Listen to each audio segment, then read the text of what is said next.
और अभी सांसद का चुनाव लड़के आया हूं और अवश्य हम दिल्ली जाएंगे, लेकिन क्योंकि वहां की जनता में दम है, डर नहीं है। स्वाभिमान के लिए, आने वाली पीढ़ी के लिए जीना सीख गई है।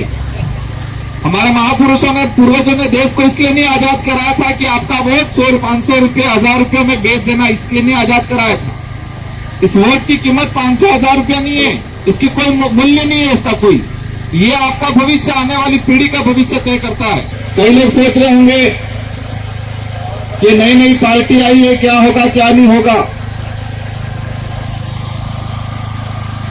सोच पर निर्भर करता है कि हम कितना सोचते हैं।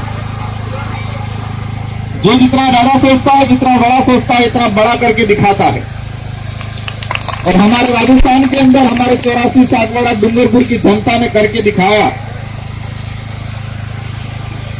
आज मैं आपके सामने हूं और मेरी विधानसभा क्षेत्र, आपके यहां एमएलए के चुनाव नहीं होते, सीधे सांसद के होते हैं। मैं 2 बार विधायक बना और अभी सांसद का चुनाव लड़के आया हूं और दम खम के लड़के आया हूं और अवश्य हम दिल्ली जाएंगे। लेकिन आप ही आज तय करके बताओ कि दीपक भाई खुराना को यहां से भेजोगे कि नहीं भेजोगे? पक्का दिल से भेजोगे? हमारे वहां की जनता ने तो रगड़ा निकाल दिया है उनका। मोदी जी आए थे, मेरे सामने जो बीजेपी का उम्मीदवार खड़ा हुआ था, उसके समर्थन में मोदी जी आए थे। और आपने सुना होगा कि वहां पर मोदी जी आके इतना बौखला गए थे कि क्या बोल के गए वही पता नहीं, पूरे देश में विवाद हो गया बांसवाड़ा के अंदर। क्योंकि वहां की जनता में दम है, डर नहीं है। स्वाभिमान के लिए, आने वाली पीढ़ी के लिए जीना सीख गई है। यहां के युवा साथियों को देखा मैंने और यहां पर भी युवा साथियों को देख रहा हूं मैं। इस देश को आजाद कराने में युवाओं का बहुत बड़ा योगदान था। युवाओं का बहुत बड़ा योगदान था और अब ये वक्त है दादरा नगर हवेली का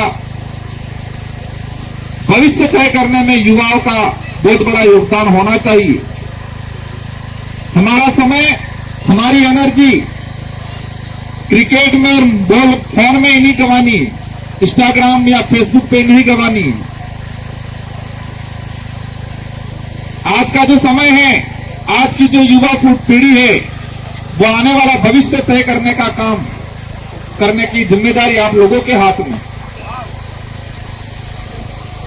परिवर्तन लाना है। दादरा नगर हवेली की जो परिस्थितियां देख रहे हैं हम, इतना बहुत कुछ होने के बावजूद यहां के लोगों की स्थिति खराब है। इतना कंपनियां, इतना राजकोष इकट्ठा हो रहा है, वो पैसा कहां जा रहा है? आज स्कूलों की स्थिति खराब है। यहां पर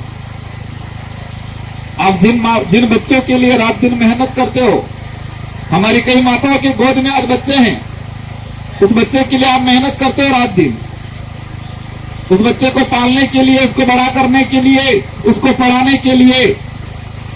लेकिन वोट के वक्त उस बच्चे का चेहरा एक बार देख लेना कि ये मैं जिसको वोट दे रहा हूं, ये बच्चे का भविष्य निर्माण करेगा, इसका भविष्य घर तक में ले जाएगा। किसको वोट दे रही है देख लेना एक बार इसका चेहरा।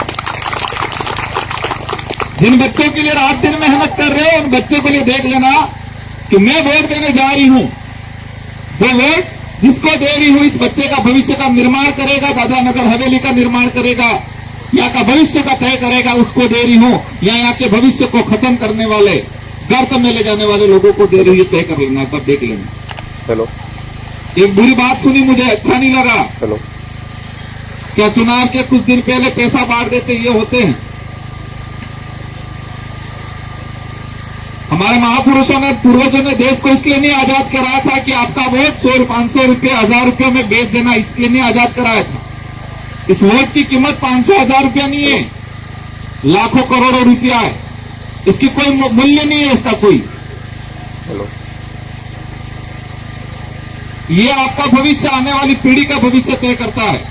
और ये चुनाव यहां का, यहां की हिस्ट्री में जाते हैं। स्वर्गीय मोहन भाई डेलकर को याद भी करना चाहूंगा। और आज जो यहां पर परिस्थितियां बनी, वो दुखद परिस्थितियां बनी है कि जो व्यक्ति जिस सिस्टम के खिलाफ लड़ा उसी का परिवार उस सिस्टम के साथ हो गया, वो गलत हुआ है। दादरा नगर की जनता के साथ गलत हुआ। इनको सबको एहसास कराना है कि आज जनता का राज है, जनता तय करेगी कि यहां का नेता कौन होगा। ये आप लोगों के हाथ में है, ये तय करके बताना है लोगों को। देश के अंदर जो परिस्थितियां बनी है, ये नारा लगा रहे 400 पार 400 पार। ये देश हमारा है, इसको बचाने की जिम्मेदारी हमारी है। हमारी जिम्मेदारी सिर्फ फेसबुक इंस्टाग्राम चलाना या शाम को क्रिकेट खेल के शाम को 2 रोटी खा के सो गए, यही जिम्मेदारी नहीं है हमारी। जिस देश को हमारे महापुरुषों ने आजाद कराया, इस देश को बचाने की जिम्मेदारी भी हमारी है।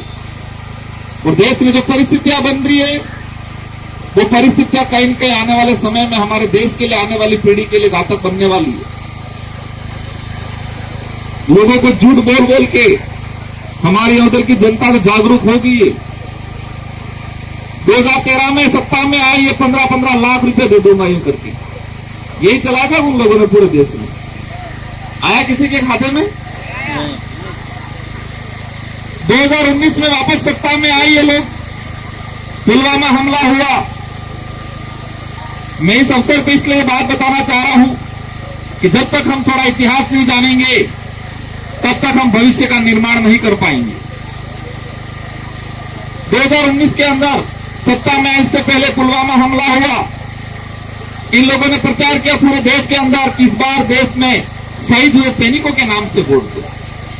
जनता ने वोट दिया कि पुलवामा हमला का बदला मोदी जी लेंगे, मोदी जी लेंगे करके। सारे टीवी चैनलों पे एक ही चलाया कि पुलवामा में हुए शहीद सैनिकों का बदला मोदी लेगा, मोदी लेगा करके। क्या हुआ? सत्ता में आ गए। सत्ता में आने के बाद आर्मी भर्ती खत्म कर दी और अग्निवीर ला के रख दिया इन लोगों ने।